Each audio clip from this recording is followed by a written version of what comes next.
No one has a greater stake in the outcome of events that are unfolding today than your generation.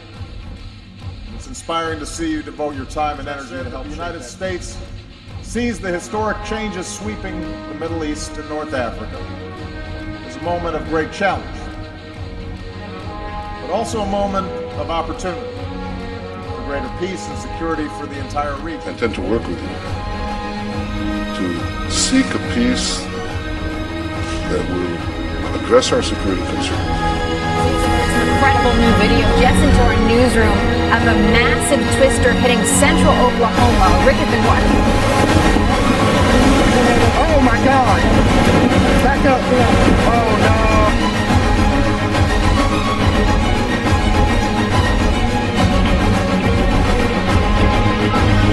Hey!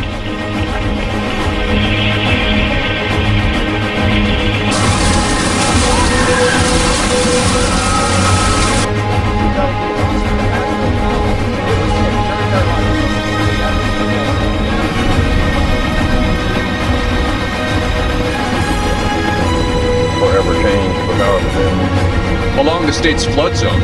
Here, he and his crew were on the ground in central Oklahoma. He is also a severe storms researcher. Tim, welcome.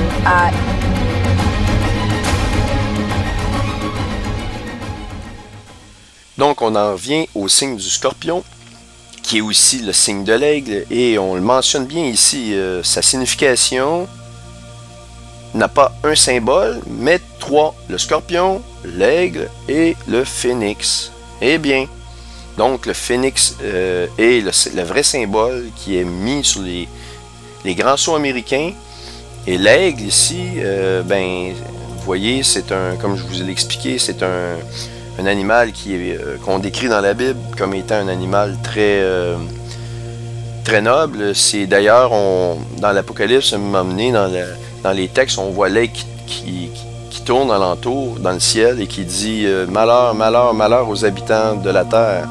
Il annonce les malheurs de l'Apocalypse aux habitants de la terre, et c'est le vol d'un aigle. Et comme je vous dis, Satan veut toujours copier la création, veut copier les Écritures, veut s'y approprier comme étant lui-même un Dieu.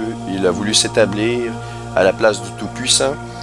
Et si vous ne croyez pas dans ces forces spirituelles, malheureusement vous êtes perdu, parce que ces choses-là existent. Et j'ai moi-même vécu des choses totalement surnaturelles. Je suis pourtant un homme de science, je suis un homme très terre-à-terre, et je peux vous assurer que ces choses-là existent. Et je les ai découvertes bien malgré moi.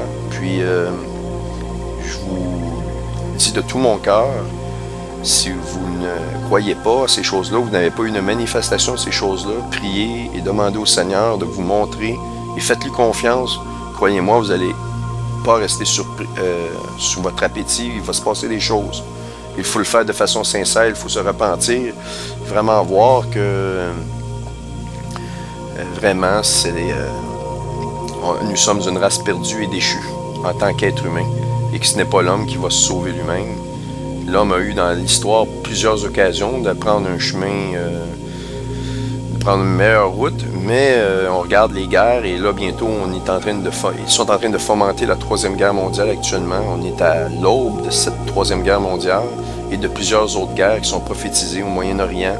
Guerre rapide nucléaire, très meurtrière. Et donc, l'homme va toujours continuer dans ce sens-là. Il n'y a rien à faire, on ne se suffit pas à nous-mêmes. Et donc, pour continuer dans la relation du Scorpion versus le Bélier, on voit donc la forme du Scorpion avec les deux pinces, la queue, donc les deux extrémités ici qui font les pinces, et la queue ici, la troisième extrémité. On va aller voir un site qui s'appelle Rockumentary. C'est un jeu de mots, rock, documentaire sur le rock. Vous allez voir que les Illuminati utilisent des groupes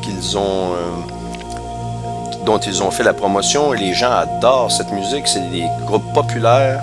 Croyez-moi, tout ce qui est du Seigneur sur cette terre est impopulaire, et tout ce qui est de Satan, parce que c'est son monde, il domine sur terre, est très populaire.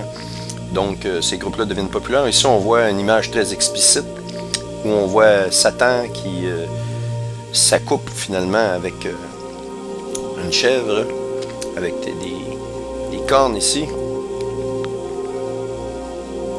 On y voit ici la même figure, mais que cette génétique-là a été transmise dans l'homme via les femmes. C'est ce que la Bible nous dit. Il nous parle des Néphilim, qu'ils ont trouvé nos femmes belles, ils sont venus s'accoupler avant le déluge et après le déluge.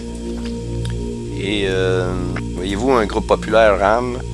Donc on voit le bélier, les couronnes, pas les couronnes, mais les cornes de bélier. Vraiment, c'est un symbole très important. On les voit ici avec le signe satanique. On y voit aussi le signe attribué à la médecine, dans lequel on voit le serpent. Le serpent symbolise la semence du serpent dans la Genèse. Déjà avec Caïn, Satan a transmis son ADN. Ça, on a fait des conférences là-dessus pour prouver qu'il y a bel et bien deux semences. La Bible est très claire là-dessus. Dès le début, dans la Genèse, avec Adam et Ève, cette semence-là a été mélangée en nous. Et c'est pour ça que les rois, comme l'Angleterre, la royauté, vont se marier entre des rois. Ils essaient de garder cette semence-là la plus pure possible. Et c'est pour ça aussi que, m'amener dans les grands réseaux américains, on a fait vraiment une relation de cousins éloignés entre Barack Obama, Bush. Il y avait une trentaine de présidents américains qui étaient nommés, des artistes comme Céline Dion, d'autres artistes dont je ne me rappelle pas tous les noms, mais des artistes extrêmement connus. Donc, ils sont tous comme grands cousins. C'est assez étrange, mais il y a vraiment une question de génétique à ce niveau-là. On y voit aussi dans la mythologie des dieux avec des cornes de bélier. On y voit Ozzy Osbourne, les deux fameuses cornes avec le diable lui-même. On voit les cornes de bélier en arrière. Et toujours du feu associé à ça. C'est assez intéressant, on va le voir un peu plus loin. Ici, on voit encore une fois le diable avec des pattes, avec une pointe d'animal, exactement comme dans le livre d'Ézéchiel, chapitre 1. On a décrit que les dieux avec les ailes avaient des pointes de pieds d'animaux. Et ici, on y voit le signe du scorpion avec du feu en arrière. Vraiment du feu. Et les gens qui sont comme dans le feu, mais sont contents de brûler. C'est quasiment ça. Ils vénèrent leur bourreau. Et ici, on le voit encore. On voit vraiment encore le signe et les deux cornes de bélier associés avec du feu et des gens qui adorent vraiment là, ce système-là.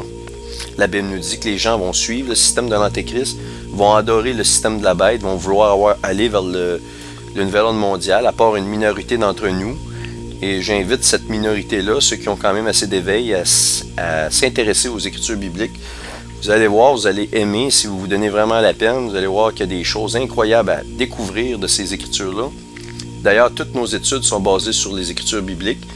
C'est pour ça qu'on ne se laisse pas ébranler facilement avec de la désinformation, parce qu'on regarde ce qui est écrit dans la Bible.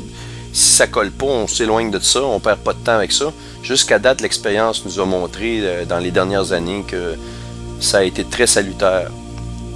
Et ici, on voit encore le même symbolisme, c'est-à-dire les cornes, le diable, du feu. Et on y voit, je ne sais pas si vous le voyez, en arrière-plan, c'est assez intéressant, un soleil noir avec un halo rouge. Est-ce que c'est Nibiru ou c'est le soleil? Parce que la Bible nous parle que le soleil, à un moment donné, va venir noir et ne donnera plus sa lumière et la lune va cesser de donner sa lumière. C'est dans Matthieu 24, je me rappelle bien.